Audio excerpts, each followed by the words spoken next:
Your critics are your best friend. म्हणतात की तुमचे विरोधक हे तुमच्या सर्वात जास्त जवळचे मित्र असतात. मला आठवतं आहे बाबा जेव्हा पॉलिटिक्समध्ये होते त्यावेळी ते गावातील सरपंच. काही लोक होते अपोजिट पार्टीमधले जे सतत त्यांना क्रिटिसाइज करायचे. इलेक्शन जवळ आले की काही ना काही काड्या ते करायचेच. अधेमध्ये तर न्यूजपेपरमध्ये लेखही यायचे बाबांबद्दल की हे नाही केलं ते नाही केलं. आणि हे सर्व असून सुद्धा बाबा आपलं काम चोखपणे करत होते आणि आम्हाला माहिती होतं की ते का करतायत. काही वर्षानंतर त्याच पार्टीमधल्या एका व्यक्तीची डेथ होते आणि त्याच्या मैतीला बाबा जाऊन येतात. ही सर्वात आश्चर्याची गोष्ट.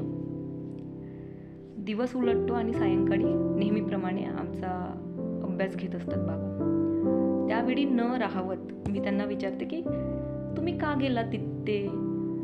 तुम्हाला माहिती आहे की त्या व्यक्तीने तुमच्याबद्दल काय काय बोललेलं होतं, कशासाठी गेलात? त्यानंतर ते मला म्हणतात की जर त्या व्यक्तीने मला तशा पद्धतीने क्रिटिसाइज केलं नसतं तर आज मी ज्या पोझिशनवर आहे त्या पोझिशनवर नसतो. मी स्वतःला इतकं बेटर कधी बनवूच शकलो नसतो.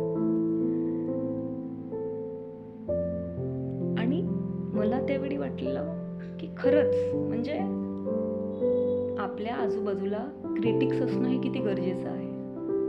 असे क्रिटिक्स जे आपल्याला पुढे जाण्यास मदत करतात, मार्ग दाखवतात, असे क्रिटिक्स ठेवणं गरजेचं आहे. कारण त्यांनी जर क्रिटिसाइज केलं नाही तर आपण स्वतःला पुन्हा बेटर पद्धतीने घडवू शकत नाही. हां, तर ते तुमच्यावर आहे की तुम्ही ते कशा पद्धतीने घेता.